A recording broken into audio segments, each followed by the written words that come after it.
Welcome to Lesson 6 of Module 5. Today I'll be talking about blog commenting and why it's such a necessary part of building a successful affiliate site. So why do we use blog commenting? Well, there's two main reasons.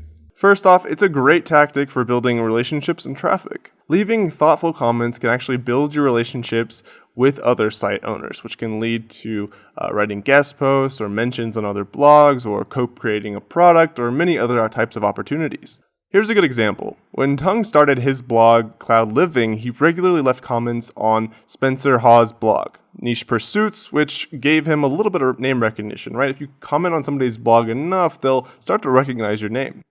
That eventually resulted in Tung actually being interviewed on Spencer's blog, which was a great opportunity. Tung also tended to be the first to comment on basically every new blog post, and they were thoughtful, long comments that he was writing, not just, quick or pointless comments, and this actually gave him thousands of referral visitors. The second reason to comment on their blogs is in order to build a natural link profile. Now, if you remember, links from blog comments don't actually help with rankings by themselves because they're no-follow links, which don't actually affect rankings. But you still include them because their actual purpose is to aid in the dilution of your anchor text profile and make it look more natural. Because remember, as we talked about in the basics of link building, because if you remember in our overview of link building, if you have only do-follow links and you don't use enough variety of anchor text, for example, and you make things too consistent and you don't have link diversity, that can be a massive red flag for Google. Okay, so how do we find blogs to comment on? Well, for starters, remember your list from the Top Experts campaigns in Lesson 5? Well, you can start with these relevant blogs. You can also use Google to find blogs in your niche as well. And then once you drag it up to your bookmarks bar, and it might work a little bit differently if you're using a different type of browser, this is currently Chrome, then you can just click on it and use it here. Now, you might be wondering, what the heck does this exactly do? Well, the idea is that it helps you quickly save URLs from a search in Google very, very quickly rather than manually copying and pasting them in a spreadsheet one by one, which takes forever, especially if you're doing it for 100 different sites. So you can see here, if we search for skincare, for example, all we gotta do is click this button. And then bam, we have a whole bunch of listings, and we can go to this plain listing section here, and we've got all of the URLs all in one place. And so we don't have to go through, otherwise we'd have to go through copy, paste, and it would take forever.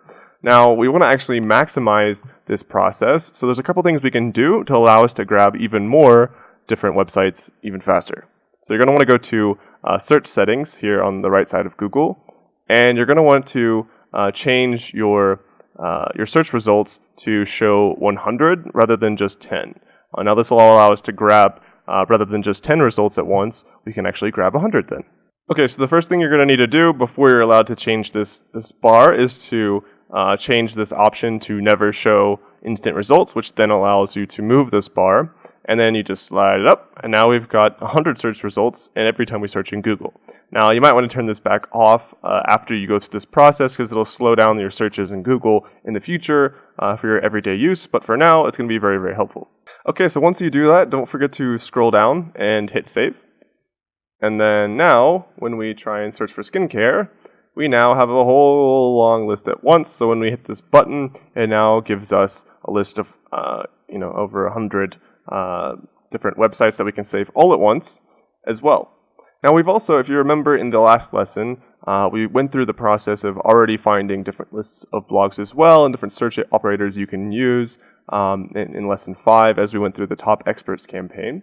So the next way we can do this is actually to use our spreadsheet that we've created for you, which is the blog commenting link tracker. Now the way you use this is you simply enter in your keyword here. So if we enter in skincare, well, you can see that if we change that, it changes this here. So if we make this skincare or whatever your keyword is, it'll automatically populate these search operators that you can then use, and it'll help us find blogs that we want to comment on. So again, this works with any keyword that you need, and it'll automatically populate. So if we change this to acne, then we've got the automatic search operators here that are made for us, and all we gotta do is copy and paste them into Google. So now what this does is these different search operators are designed to find blogs that we can comment on that are related to acne, and these have these terms here that are designed to find blogs that we're allowed to comment on, so they're good for commenting campaigns. So now every time you search for one of these operators from this list, all we have to do is hit this button right here. And now we have 100 results for each of them that we search for. And using this plain listing box here, we can just go through, copy all of them, take out the Java void at the end, copy, go to our tracking document, and paste it in here. And then, of course, we're going to want to keep track of when we've commented on these blogs most recently. We don't want to, spam them and comment on them multiple times within the same day or week or what have you. But this way we can keep track on the ones that we've commented on, or the ones that we still need to comment on, or the most recent date that we've commented, so we can go back and check and, for the next post, comment on the next one.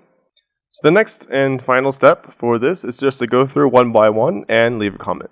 Now, in terms of doing this as efficiently as possible, of course, this is something that you can get some support with.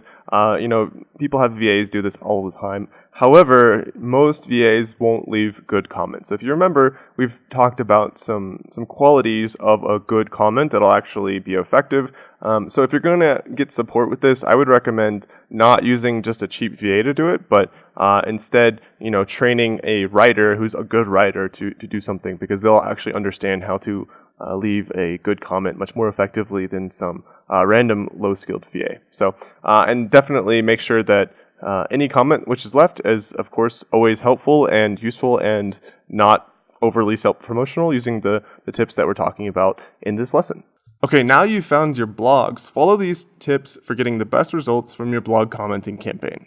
First, you're going to go to gravatar.com and sign up for it with your main email. This will allow your profile picture to be displayed when you comment on other blogs. This makes things more personal and actually makes you stand out and increases your name recognition. It might be tempting, but this is important to never put any keywords in the comments name field, because it's super spammy. If you've ever actually run a blog in the past, you've seen this all the time, and it's the number one indicator that you've gotten a spam comment. So you're going to be using only your name or your brand name. Otherwise, your comment will likely be blocked as spam, and you might get banned from ever posting from your IP address, for example. Now, these aren't going to be pointless, short, frivolous comments. You're going to want to make sure your comments are thoughtful and they add value. This gives you the best chance of getting approved, and also makes people more likely to actually click through your comments to any links you might have. So even though we said you shouldn't put, for example, keywords in the name field, you can insert URLs that you want to promote, but you're going to want to make sure that it's towards the end of your comment and it's contextually relevant, so it doesn't look spammy, right? You shouldn't say, hey, go buy my product, here's all the URLs. But instead, if you said, hey, here's my thoughts on this topic, and then towards the end you say, hey, I also wrote a really awesome blog post that talks about this other element of the same topic in case anybody wants to read it, then it's contextually relevant, but also promotes your own site as well. To wrap things up, I'll leave you with some homework tasks to take action on what you've learned today. I want you to go ahead and create your list of blogs in your niche, and you're going to be following the steps that I've been outlining in this lesson. Then, each day, I'd like you to go through and comment on 5 to 10 of those blogs. Remember, your goal is to build relationships and backlinks, so do your best to write quality comments that add value for the reader and the blog owner. Take 30 minutes first thing every day in the morning, and you'll be able to quickly start building initial traction over the coming week. Now, stay tuned for lesson 7 on guest posting. It's a fun one.